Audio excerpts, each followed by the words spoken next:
Welcome to the Decade of Sport. Who's excited for the World Cup? There we go. And also, I'm with the U.S. Olympic and Paralympic Committee, so who's excited for LA 28 and Utah 34? Right. So one of the things I'm most excited about is seeing the impacts of all of these games on young people. I spent a lot of time working in politics, and when you work in politics, what happens when you tell someone what you do, a cab driver, your mom's friend from church, they immediately start telling you all of their problems with politics. Now, I work for the Olympic and Paralympic Committee, and so when I tell someone where I work, I get their Olympic stories. I get their connection to sports. I get their favorite things that they love about sports. For me, growing up, I would always watch the Olympics with my grandma. She lived with us. We would watch it on her TV. I would cut out all the pictures and make a book. And so that's kind of how I remember watching the Olympics growing up. And seeing the Women's World Cup in the 90s had a huge impact on me as a young female athlete, and seeing what was possible, and that this was the norm in the US. Women competed and women won. My niece and nephew are 7 and 8 years old. And what I didn't realize is this is the perfect sports fan age. They follow athletes, they pick teams, and they are completely immersed in the moment. And watching sports through their eyes is a powerful reminder of what it is to see someone that inspires you in competition. And what I hope is that they and millions of kids take away from the games is that there's a place for everyone in sports. No matter your interest, your background, your body type, they can see that there's a sport where you can belong, compete, and thrive. At the core of its mission, the U.S. Olympic and Paralympic Committee focuses on supporting the competitive excellence and well-being of Team USA athletes, 3 of whom will be joining us shortly here today, through every stage of their athletic and personal journey. Team USA are our greatest ambassadors. Paralympians and Olympians like Breezy, Chris, and Ilya inspire not only their performances, but their sportsmanship, resilience, and examples they set every day. And those examples extend far beyond the field of play. And I want to stop for a moment on that word resilience. I can think of public moments from the Milan Cortina Olympic Games where each of these athletes demonstrated resilience. And I'm sure there were thousands more moments that we didn't know. It's when you try for something and it doesn't go as planned. The first time, the second time, the 10th time, the 100th time. It's pushing your way through pain and fighting your way back from injury and wondering whether it's all worth it. And resilience is the willingness to keep trying, to keep showing up and moving forward when it isn't easy. And at USOPC, we take very seriously our responsibility as stewards of the Olympic and Paralympic and the movement here in the US. And so as we head to LA 28 and Utah 34, I hope that the legacy of these games is measured not only by the performance of these athletes and the number of medals we win, by the people who see themselves in our athletes for the first time. And the young people come away believing that there is a place for them in sport, and that determination, respect, and friendship matter as much as the result. And this will be the achievement worth celebrating. And so I'm pleased to welcome to the stage Travis Park, founder and CEO of Center Circle Sport, Olympic gold medalist and 3-time world champion Ilya Malinin, and 2-time Olympic gold medalist Chris Lillis, and Olympic gold medalist and 2-time world champion Breezy Johnson. This is going to be quite the accomplished athletes on the stage today. And I think what you'll see is they're not only gold medal winners, but they represent the best values that our country has to offer and are examples to youth everywhere. So please welcome them to the stage. Thank you, everybody. Thank you, Emily. Thank you, Meridian and the packed house here to hear us talk about a specific branch of culture, one of the most popular branches of culture, sports, athletics, global sports, global athletics. I'm joined, obviously, by 3 people who know a lot of what that's like. 3 well-accomplished Olympians, gold medalists, and good overall human beings who have competed under the banner of America in the world's biggest stage. We've got about 20 minutes to cover a whole assortment of cultural discourse. So I'm going to jump straight in without too much of an introduction because you are all here to hear from them, not from me. Thank you, Emily, for the kind introduction. My first question is, as mentioned, you all compete not just as Olympians, but you compete as American Olympians. Top of mind, softball question here. What is it like to be an American Olympian in the room with other cultures? Whether you're home, whether you're overseas, whether you're preparing for an event, whether you're about to hit the slopes or about to take the rink. What is the first thing you can tell this audience who's probably never had that experience what that very privileged but very intense position is like? Ilya, I'd like to start with you. It is such an honor to represent the country in a way that we do. We take a lot of pressure going into something like an Olympics or a World Championships or any competition representing Team USA. It's always such a privilege to be able to be recognized by all of our fans and supporters who see us come out there and really wish us the best. And it really shows that there is so much beauty to the US with all of our sports and what we do. Breezy, suddenly everybody is an expert at downhill skiing when they tune in to watch you. Whereas maybe they've hit the slopes and done some bunny hills before, but suddenly they're watching you and they're really, really into it. Not just because you're amazing, but because you represent America. What's it like for you? Yeah, I mean, I think the U.S. has always been very sports focused, and that's really incredible. I think that it's a double-edged sword, of course, because I think we in the U.S. have a great love for sports, but we also have a great expectation for sports. And I think having been in the sport for so long, I think that, you know, the piece that I wish people would take away is that winning a medal of any color is an incredible accomplishment. Winning gold is oftentimes a little bit more luck than it is like skill in comparison to, you know, other medals and the great accomplishment of being an Olympian. So I think that that's, you know, the interesting piece of the double-edged sword that is competing for this country, which is super incredible. Chris, you're a Yankees fan, but first off, you're a freestyle skier for the United States. What's it like to be a freestyle skier for Team America? Well, I think I'll just kind of build a little bit off what Breezy said. Is Americans like to win. And Chris is a Yankees fan.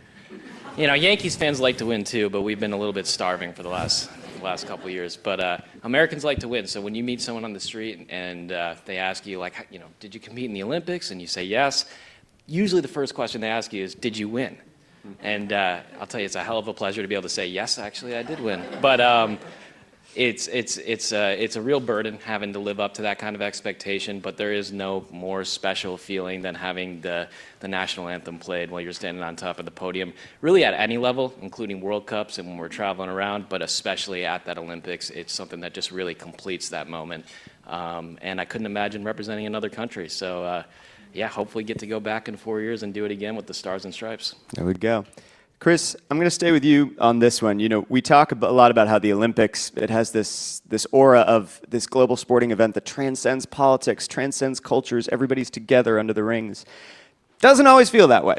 Let's be honest. It's a very contentious, you know, climate right now, and when you get off the slopes, you're not just immediately Chris the skier, you are suddenly Chris the American skier, and you've got a microphone stuck in your face, and you have to juggle, well, am I going to talk about how I just did, or am I also going to talk about what it's like to be an American? You've obviously spoken about this before. How do you juggle those two personas, being Chris the skier and Chris the American skier? Well, you know, I definitely had a pretty interesting experience with this at the Olympics. I was asked a question about ice, and especially, you know, if we remember the Minneapolis protests and things that were going on at that time, and really just how it felt to represent the United States. And I answered, you know, how I felt honestly. I said I was heartbroken about what happened, and I tried to preach a message of love and respect for everybody, and so trying to treat Americans with love and respect. And I got a lot of backlash, one might say, really just a lot of, you know, it's a contentious issue. And really to me, it felt like broaching the subject at all was the sin. It wasn't really what I said one way or the other. It was talking about it in any way was going to get people hot and bothered. It was interesting perspective for me because the day before, I got the opportunity to meet the Vice President and the Secretary of State, J.D. Vance and Marco Rubio. And I took some pictures, and the ski team posted that out, and I had people hit me up on social media being like, how could you meet the Vice President of the United States? And, you know, you kind of like blocked that stuff out, but that was like just, then the next day, the complete other side of the political spectrum was of how could you broach this subject on ice? And so for me, I think that as an athlete, it's always going to be a tough thing to juggle, but you don't want to be evasive. You want to be yourself. You want to be able to answer honestly. And for me, it was just about preaching a message that I felt was right, love and respect, and treating people, with dignity. And so, yeah, it's a difficult thing to juggle. And honestly, it's a privilege to have the platform to be able to speak your mind and come forward in a genuine way, but it's not without its risks, for sure. I understand. By the way, if either of you ever have something else to add, feel free to hop in, but I do have many more questions for you right now. Speaking about messages going viral and things suddenly circulating at the snap of fingers, Breezy, well, all of you, but Breezy, this question is directed to you. You compete in the age of social media when something you say, something you do, a crash, a success, a slip-up, can instantly be clipped, can be circulated worldwide at, as I said, the click of a button, the snap of fingers, maybe without your consent, maybe without your knowledge even.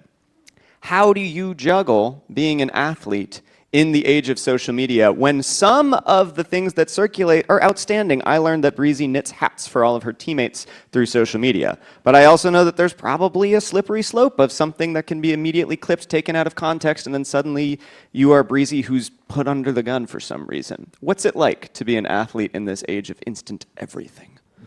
Yeah, for me, I think there's a piece of it that you have to let go. I mean, after, I won, I was the first gold medal, and shortly after some of these sort of flashpoints with some other athletes, and, I had some, I took my hat off on the podium and then was immediately clipped by certain news organizations saying that I was on one side of the spectrum or the other, which I thought was very strange, and I sort of think generally sometimes we need to not think so deep about things. I think that, there's less today of a desire to actually be influenced by athletes' opinions than there is a desire to just sort of have chits on your side or the other, if that makes sense. And so for me, I think I just sort of have to let it go, and I don't think that people in this room, raise your hand if you've ever been politically influenced by anything that a celebrity or athlete has said. Okay, we have one. That is shocking to me. I think that in many ways, for me, I think the bigger impact that I can have is to, utilize my platform, make money, and donate it to causes that I think are important to me, and actually try to create some benefit in communities that I think are important, much more than, putting out a social media post that says X, and then sure, one side of the aisle or the other gets to have me on their team, but does that actually make a difference in anyone's life? I don't think it does. And so that's, I would say, where social media lies for me, is that there's some level that you have to let go, and there's some level that, you have to realize that what you do physically in terms of, where you donate your time, where you donate your money, matters that much more.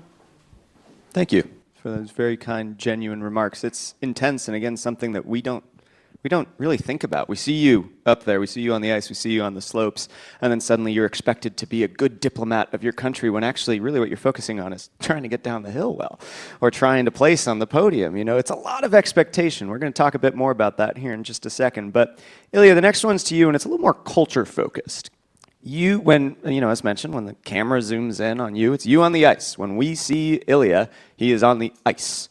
We do not see you too much off the rink. We don't see you in the changing rooms. We don't see you on the buses. We don't see you training when you are surrounded by fellow athletes who at the time are probably some combination of friend, athletic foe, and foreign representative themselves, somebody from a different culture. What's it like to skate alongside or against people from totally different parts of the world? People maybe who don't speak English or don't speak English well, but still speak the same language of your sport. What's it like to be an international athlete at the highest level? It is definitely an honor to be representing, going to these international events, seeing all of these different cultures come together, and you kind of realize when you're in this space a lot that it's more than just the politics, it's more than just the cultures, it's really about the love for the sport. For me, it's figure skating, and for them, it's skiing. It's just seeing all of these different people have the same passion for the same or different reasons really gives you that belief that there is a world outside of all of the things that happen in the world right now. And for us, we go there, our focus is sport, and we just love to get along with each other. And for those even, we don't speak the same language, but we have a common interest in, for me, it's skating. So it is really nice to be part of this community. Do you have good friends who are French skaters, Italian skaters, Japanese skaters, and so on? Yes, I have a friend in every country that That's cool. really represents all of, we come together as a whole group of skaters, a whole skating community. It's just, again, it's really an honor to be representing that. A friend in every country is a cool phase. I think the other piece that I'll say is that I think sport, because it's so structured, I think allows people to understand people better. I mean, I think so many diplomatic missions would be better served by having a 30-minute soccer match between the diplomats afterwards. Like we do that with our coaches, and I think it often diffuses so much tension to realize that in sport there's sort of something bigger and something smaller, I guess, that always exists. Wait, you have a 30-minute soccer match between your coaches afterward? Yeah, so all the different countries. Oh, cool. Yeah. We had the congressional soccer match in D.C. yesterday. I can't say that it's always the same camaraderie, but the attempt is there. Sports diplomacy at work, everybody. Yeah, I would just kind of echo, like, I have some of my best friends in the world are athletes that compete for other countries that I've competed with. We're growing together. We're all trying to grow and get to be the best in the world together. And a lot of times the same age group, same age range, even a lot of athletes date in other countries. So like there's a lot of camaraderie. It really is a big family of athletics, especially within your sport. And just a cool thing that I would throw out there is that, especially in my sport of aerial skiing, we've got a very strong Russian team and a very strong Ukrainian team, right? And they're very talented. These athletes, even through everything that's going on, the athletes themselves, they're friends. And, they compete against each other. Their countries are having a war against each other, so maybe they're not competing against each other as much as they used to. But they're friends. The geopolitics, all that stuff, that is far beyond the control of most athletes or people. But they share a common goal. They train together when we were competing, and they're friends. And for the most part, the international community, I'd say athletes, very few enemies, a lot of friends out there. I love to hear that. You are people, yes, but you are suddenly people thrust into the global spotlight, and as you said, there's nothing you can do to coordinate or push back against what's going on in the world, but suddenly you're in the middle of it because you wear Team USA across your chest or you have a medal placed around your neck. And I want to kind of quickly transition to the area of education. This is very partial to me. I work for an organization that trains athletes in diplomatic affairs because in today's world of instant everything, international everything, we're about ready to host a World Cup here in the United States and Mexico and Canada, by the way. We always forget, or we seem to just say it's the U.S. World Cup. There's 3 hosts. But we look at these athletes amidst all of the stuff that's going on in the world as mini diplomats, as mini representatives for your nation. To me, this feels unfair. You are focusing on being the best version of your athletic self as possible. As mentioned, you can't control everything that's said to you or said about your country, but you must have to have some sort of preparation or a little bit of information of, hey, you're about ready to play against an Israeli athlete or a Ukrainian athlete. There's also a Russian on the slopes. Do you have, just a baseline information of what's going on so that you're aware or that you can make a culturally appropriate comment and so on and so forth instead of just being like, okay, go for it. See it at the bottom of the slope. Breezy, do you get much education or preparation from a non-Olympic athletic standpoint? Do you get much in terms of here's what cultural nuances you need to look out for. Here's what socio-political touchiness you need to look out for. And if not, do you see a need for this type? I would say we aren't typically super well briefed on that. I think that, actually the piece that is expanding at like a fast rate that was overwhelming for, I think, the sort of social media and the athletes at this last games was the sort of geopolitical climate within the U.S., not even just more broadly across the world, but just within the states that was, all encompassing, the political rhetoric, the aggressive questions by the media repeated over and over again. And so there's definitely a need for more knowledge. I think that there's also sometimes that conversation needs to happen more organically. There's a lot more geopolitical talk that we're engaging with each other, just in a broader international sense of traveling the world, than there is more formally. But I do think that is a place that we need work. Do you kind of quickly, on the bus or offside, does that become a topic of conversation, like while you're waiting, 3, 2, 1, down the slopes you go? Or is it? Not 3, 2, 1, down the slopes we go, but around the dinner table, we're traveling. It's unavoidable. All the time. We're talking, amongst our teammates. We're talking amongst other athletes. So yes, there's definitely political discussion there. I can imagine. Feels natural. And I would just add that I think a lot of the training that we get as far as geopolitically, internationally, it's really about keeping athletes safe. And so less about not making someone upset or, posting, but really more about keeping safe. So like depending on what country you're in, we've had, situations where they're like, don't wear the flag, don't wear your uniform around town, maybe put duct tape over the logo on your suitcase so people don't know it's a U.S. ski team suitcase, things like that. Yeah. And then depending on what country you're in, I think it's important to remember that not every country has the same freedoms that we have here in the U.S., literally. So I remember competing in Beijing. They were really big, like the food was terrible in the village. pretty low grade. It was much better in Milan. I think our village was. You're telling me the Italian food was much better? Well, I'm just talking overall quality, but they were like, so the reporters at the Olympics, they kept asking, like, how's the food? They know it's not good. So they're trying to kind of like, but we were told, like, say it's good, or say, I'm just here to focus on my performance. But they're giving that thing because if you're insulting the government, if you're insulting things, and you're in China, or you're in Eastern Europe, or some of these countries, as an athlete, you're not protected. And so I think a lot of the education we do get is how to stay safe, how to stay out of jail. That's always a big one. They're like, but young athletes coming on tour, like there's times we'll be out in Kazakhstan or China or whatever, and maybe they're just 19 and being 19, and you're like, hey, this isn't the spot for that. Don't climb on the Kremlin. Bad idea.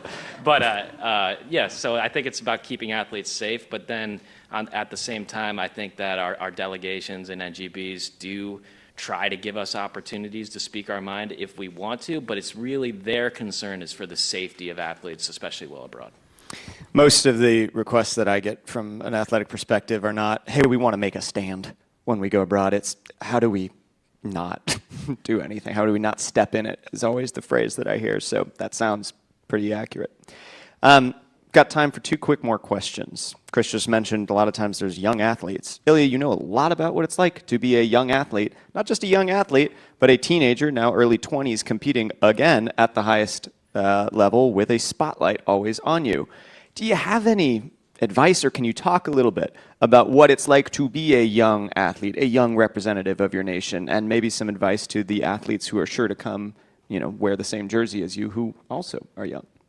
Yeah, I would say that it's definitely a lot of expectations going into being a young athlete, going to the highest level of competition there is. It's always an expectation of, is he unskilled for this? Is he untrained for this? Or if you're the best at what you do is being, oh, will he last a long time? Will he go on forever and ever and ever? And sometimes you have to let people just say what they think and not let it affect you so much. You have to always think about what your goal is, what you're here to do. And a lot of what I'm being told is I just have to trust my process, trust the people around me that I care and really deserve to have, and just really guarantee myself to go my own path.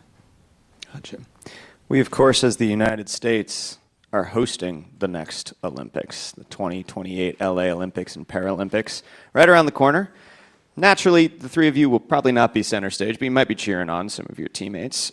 Chris, this final question before we go to Q&A is for you. And then right at the end of Q&A, I've got one quick hitter for each of you. But when you look at LA 28, how can you think the United States can best prepare itself to be a good host and a good international representative and a good promoter of the general unifying cultural power that is the Olympics and sports in general? Well, I don't really worry about the U.S. being a good host. I think that these Olympics will be put on in a truly exceptional fashion. I'm very familiar with the logistics around the 2034 Olympics in Salt Lake, and I can tell you that that one's going to be a huge success. The venues are already great. They're making them better. They're renovating them. The athletes are familiar with competing there and coming to Utah to do World Cup level competitions regularly over the last 20-something years since the last Olympics. And so I really know that's going to be a success. For LA, I'd imagine that it's going to be put on. It's going to be a huge spectacle. I mean, this is one of the greatest cities in the world, so I think it'll be a real spectacle. And for me, the thing that I think will make the Olympics a success, these next two that we host in the U.S., is really about how we're motivating young people to get involved in sports. And there is something truly special about watching or competing in a home Olympics, but even young athletes watching, they're going to get to see some of their favorite athletes compete on home snow or at home in LA, win medals, have great moments, and hopefully that really does inspire a whole new generation. I really haven't watched a home Olympics, so I'm kind of excited myself to see what it's like. But I do remember watching the Vancouver Olympics when I was a kid, and that being a real moment that motivated me to kind of pursue my Olympic dream, watching some of those athletes. So I think it's even more special when it's at home. I think we got two of them coming back to back with summer and winter, and hopefully we see a really great generation of American athletes that gets inspired by some of the moments that are coming up. I, too, was inspired by the Vancouver Olympics. I lived in Seattle, and I drove up to watch them happen. I was inspired, but I was unable to succeed as an Olympian, unlike you, who was inspired, unlike all three of the people. Never too late. Like you said, 28's coming up, 34 is coming up. You start training. I got to start stretching a bit more. Well, first off, thank you to all three of you for answering these questions, for being open to discussing about what it's like, not just as, the top performer in your sport, but as a representative of your country. At this point, we've got a few minutes to open it up to question and answer, and then again, at the same time, at the very end of Q&A, I have a quick hit question that I'd love for each of you to quickly answer. We'll begin right here in the front, and hang on one second for the microphone to come down.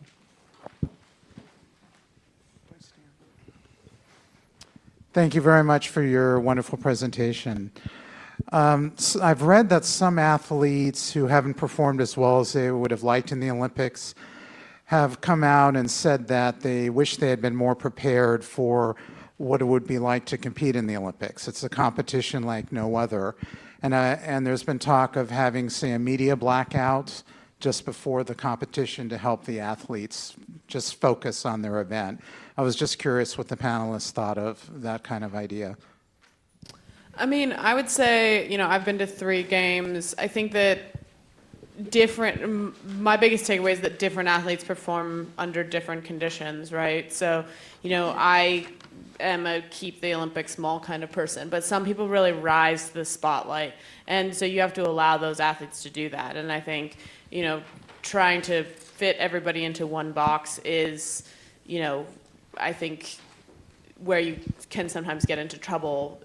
So I think, as far as the media blackout, I do think that, understanding from the media perspective that athletes, are not political representatives. And a lot of times it's hard because it feels like in this day and age, reporters are not fishing for the story on you. They're fishing for the story that somebody else writes when somebody else talks back at what an athlete says.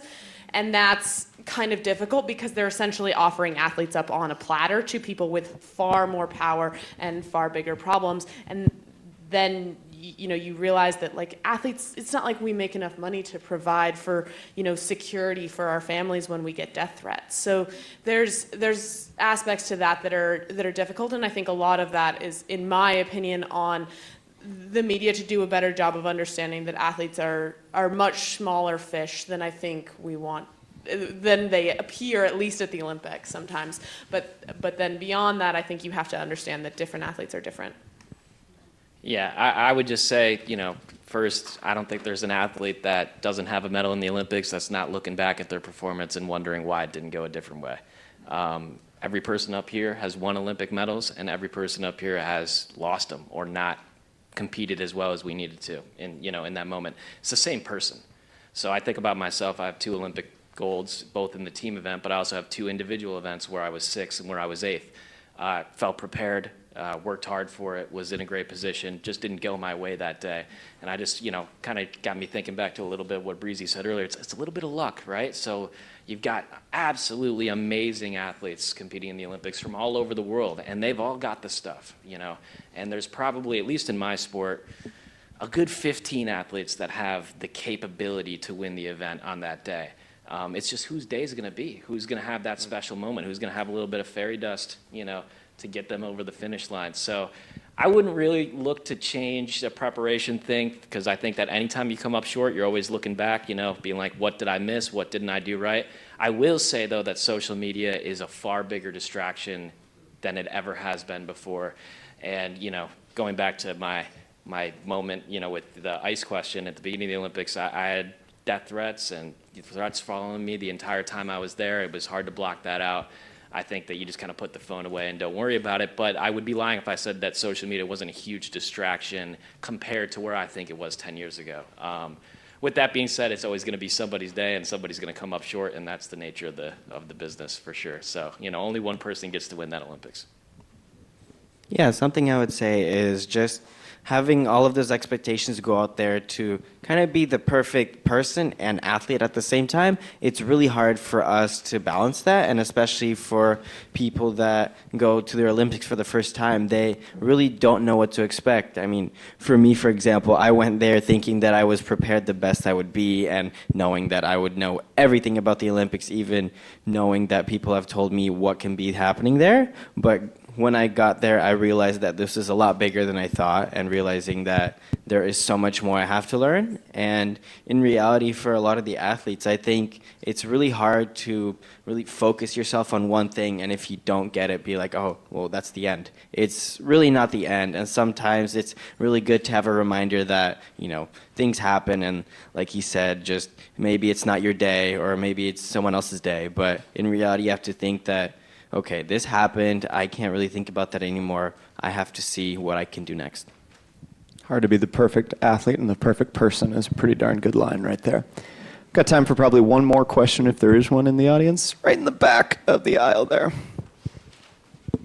Hello. Well, first of all, I think congratulations are in order for all of you. I mean, incredible acts. I watched each one of you during the Olympics, but we talk about the stress of everything that you guys do. What do you do to just decompress? Even just after the Olympics, did you come home? Was there like a burger you had to have and like binge watch something? Like, what was it to help you kind of like reduce the adrenaline levels and just like enjoy the moment? I mean, for me, when I got back home, I just felt a sense of relief being back from the Olympics. For me, the Olympics felt like it was a really, really, really long time there. And then when I got back, it just felt like it ended instantly. Like getting to the Olympics, like looking even 4 years before an Olympics, it seems like such a long time. But then when you get there, it just happens so quickly that you don't realize what happened until you get back home. And so for me, when I got back home, the first thing I did was cuddle my cats. That's the first thing I did because I haven't seen them for a month, and they give me the best therapy, the best comfort that I can have. Do you cuddle cats as well, Breezy? I do have 2 cats that I Yeah. We are on the road a lot in skiing, so I was gone actually from before Thanksgiving until the end of March. So people were like, "Oh, what did you do right after the Olympics?" And I was like, "I had to go back and compete more." But for me, I think I do a lot of like knitting and listening to audiobooks or podcasts or music or whatever. I find the movement of my hands to be really calming. So I think finding something where you're engaging your brain sort of easily and then doing something with your hands really helps for me. Whether it's like, drawing and listening to music or knitting or something like that, I think often those creative things help calm you down. Yeah, it's similar for me. I travel with a guitar everywhere I go, so I love playing music. I'm a fake rock star, only at my house though, and whoever might be hanging out and listening to me, make a bunch of ruckus. But I really enjoy that. I think it's something to do with the hands, gets the hands busy as well. And then also, I can just kind of yell And so I think that really helps relieve some of the stress. I would say, though, that it takes time coming down from the Olympics. It really is a come down. I think that a lot of times, and I've felt this, is just that kind of like almost Olympic hangover where you're stressed and you don't know why, or maybe you're struggling and you don't know why. Your life's pretty chill because you just finished up the hardest thing you've ever done. But I always say the Olympics are the least mentally healthy thing I've ever participated in. So like there's years of stress, pent up stress that go into it. There's the 2-year out, trying to qualify that year before, actually getting there, actually trying to prepare, compete, and then obviously, medals won or lost, but it's incredibly stressful. And I think that for me, it took about a good 30 days, about a month, before I felt like my normal self again. And I think part of that's just time. And you hear athletes, I think there was a documentary put out, the weight of gold or whatever it was. Athletes struggle with that. It's a real thing. I've felt that where you're doing something that means so much to you. There's so much work that goes into it. Like you said, athletes thinking about, did I do everything right? To try and get that result that I wanted, or, is there something I missed? And I think that it just takes a little bit of time to kind of get back to that normal life. I feel like I'm getting there, though, and I had a few cats in my house, so, those help. Cats are the great equalizer for stress relief, is what we've learned from this panel this morning. All right, I recognize that we're 4 minutes over time here, so I want to quickly ask my very rapid-fire question. Flash forward 10 years. 2028 LA Olympic and Paralympic Games have happened. The 2030 French Alp Winter Games have happened. 2034 Salt Lake has wrapped up. What will you see as indicators that sport has continued to grow as a cultural unifier, and that the United States, who's hosting one of those events, two of those events, pardon me, has kind of promoted itself as a good host and a good promoter of the unifying power of sport? Chris, can we start with you down at the end and then make our way down here?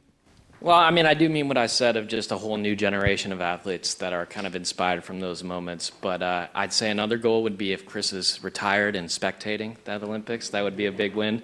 And then really, I just think that people like coming to compete in the U.S. because it's going to offer them one of the biggest stages to show what they do. I think a U.S. Olympics, as far as media markets are concerned, as far as spectator and viewership, these are going to be some of the highest spectated Olympics ever.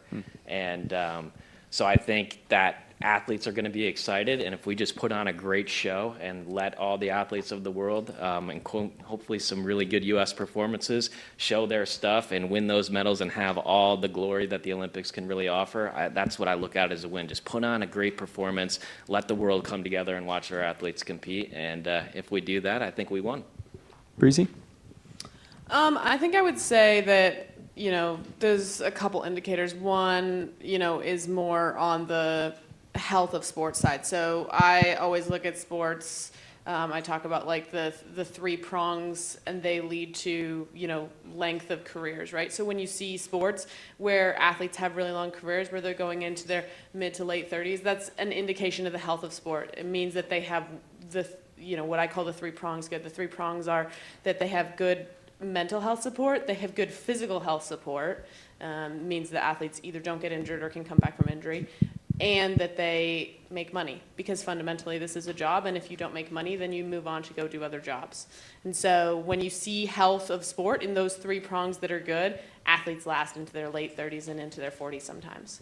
So that's an indication of the health of sport. And then I would say the political health, I think, is the indication, when you see those, those tweets, those people talking that's like, I'm going to set aside my politics for the next 2 weeks and watch the Olympic Games. That's an indication that sport still brings us together. And I think that if we're still seeing and hearing those sentiments, then that means that sport is still bringing us together, and that it's still, maybe not such a divided country as it might seem.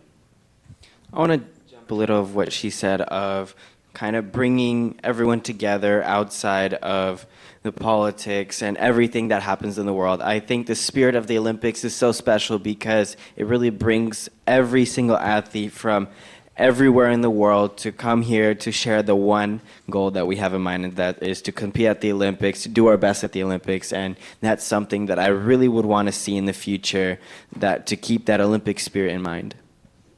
Folks, please put your hands together for these 3 great Olympians. Thank you to Meridian for organizing this wonderful panel, and personal thank yous to each of you for not only succeeding at your sport, but for representing our country so well and being willing to share your perspectives this morning. I really appreciate it. Thank you, everybody.